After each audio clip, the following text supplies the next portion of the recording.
واہ رے واہ، یہ بار بار آپ یہ لگا رہے ہیں کہ جو اللہ کے معنی مفہوم کو نہ سمجھے. کیا اللہ کا معنی مفہوم یہ ہے کہ یا علی مدد کہو یہ اللہ ہے، دلدل کے سامنے جھکو، یا رسول مدد کہو، 11ویں کھاؤ، قبر کے اوپر جا کے سجدے کرو، رکوع کرو؟ کیا یہ اللہ کا معنی مفہوم ہے اللہ کے بندوں؟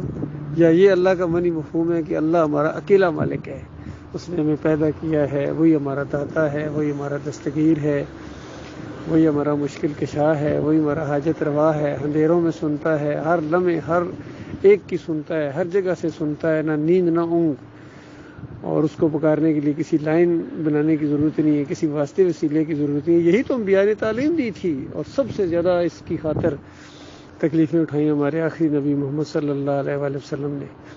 اب نبی علیہ السلام کا تو یہی طریقہ ہے، یہی صحابہ کرام کا طریقہ تھا، وہ اللہ کو پکارتے تھے. بتائیے جنگ بدر کے اندر گڑ گڑا کے نبی علیہ السلام کس کو پکار رہے تھے؟ اللہ تعالیٰ کو پکارتے تھے. موسیٰ علیہ السلام نے کس کو پکارا تھا جب ایک طرف سے فرعونی لشکر آ گیا تھا، سامنے سمندر تھا؟ ایوب علیہ السلام نے بیماری میں کس کو پکارا تھا؟ یونس علیہ السلام نے مچھلی کے پیٹ کے اندر سے کس کو پکارا تھا؟ بتائیے کس نے کہا تھا انی مغلوب فانتصر؟ نوح علیہ السلام نے کہا میرے مالک انہوں نے مجھے دبا لیا، میری مدد کرنا.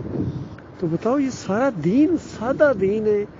اب جو یہ مسلمانوں نے طریقہ اختیار کر لیا ہے، خاص کر اب ہندوؤں کو کیا کہا جائے، سکھوں کو کیا کہا جائے، یہودیوں اور عیسائیوں کو کیا کہا جائے، یہ آخری امت ہے. سارے شرک کے ریکارڈ انہوں نے توڑ دیے. انہوں نے نبی علیہ السلام کو نور میں نور اللہ کہا، یہودیوں کی طرح عیسائیوں کی طرح. انہوں نے کہا ہمارے انبیاء اللہ کے بیٹے، انہوں نے کہا ہمارے نبی جو ہیں وہ اللہ کی ذات کے ٹکڑے ہیں. بتائیے. اور پھر صوفیوں نے جو وحدت الوجود، وحدت الشہود، اس طرح کے حلول کے عقیدے جو انہوں نے اپنائے، پھر یہ واسطے وسیلے رکوع سجدے، کون کون سا اس کا شرک ہے.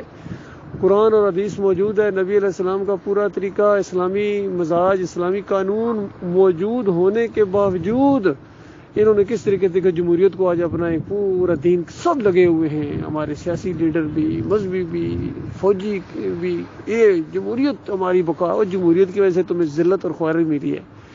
جمہوریت کے اندر ذلت ہے، جمہوریت کے اندر جھوٹ ہے، لڑائی ہے، جھگڑے ہیں، نفرتیں ہیں، قتل و غارت ہے اور کرپشن ہے. یہ سب جمہوریت کے تحفے ہیں. اور حیرانگی ہوتی ہے جب ان کو مار پڑتی ہے، لاٹھیاں پڑتی ہیں، اور پھر کہتے ہیں جمہوریت میں کوئی ایسا ہوتا، جمہوریت میں یہی کچھ ہوتا ہے، یہی کچھ ہے. بالکل تمہارے اوپر اللہ کا عذاب ہے یہ جمہوریت. اور یہ سیاسی لوگ اور یہ مذہبی ملا فضل الرحمان جیسے، طارق جمیل جیسے، تقی عثمانی جیسے، یہ اللہ کے عذاب کے طور پر طاہر القادری جیسے تمہارے اوپر ایسے جو پیڑ کے پجاری ہیں اور دین کو انہوں نے پیشہ بنایا ہوا ہے. خیر اس مسئلے میں تو سب کا موقف ایک ہی ہے، سارے مسلک، سارے فرقے اس غلے کے اوپر انہوں نے ایکا کیا ہوا ہے.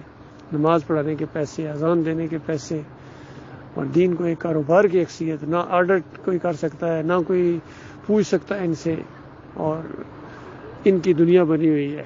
اور پھر یہ کہتے ہیں یہ سب تمہارا کرم ہے آقا. کہ بات اب تک بنی ہوئی ہے. غور کیجیے، ابھی تک مسلمان، یہ مولوی جو ہے مسلمانوں کے مولوی صاحب کہتے ہیں بات اب تک بنی ہوئی ہے. ان کو شرم بھی نہیں آتی. کون سی بات بنی ہوئی ہے؟ امت مسلموں کو مار پڑ رہی ہے، ہر جگہ ذلت اور خواری ہے، عوام پس رہی ہے، چیخ رہی ہے، لیکن مولوی صاحب کی بات بنی ہوئی ہے. اور واقعی اس کی بات بنی ہوئی ہے. جو مرضی حکومت ہے، انگریزوں کی آئے، سکھوں کی آئے، ہندوؤں کی آئے، بریلویوں کی آئے، دیوبندیوں کی آئے، اہل حدیثوں کی آئے، پی ٹی آئی کی آئے، نون لیگ کی آئے، کاف لیگ کی آئے، جس کی مرضی حکومت آئے، فضل الرحمان کی آئے، ان کی بات بنی ہوئی ہے. ان کا راشن چل رہا ہے. ان کو نہ کرائے کی فکر ہے، مکان کے کرائے کی، نہ ٹیلی فون بل ہے، نہ اور کسی چیز کا مہنگائی ہوتی ہے. ہو اس کا کیا؟ مولوی صاحب کی بات بنی ہوئی ہے، پیر صاحب کی بات بنی ہوئی ہے.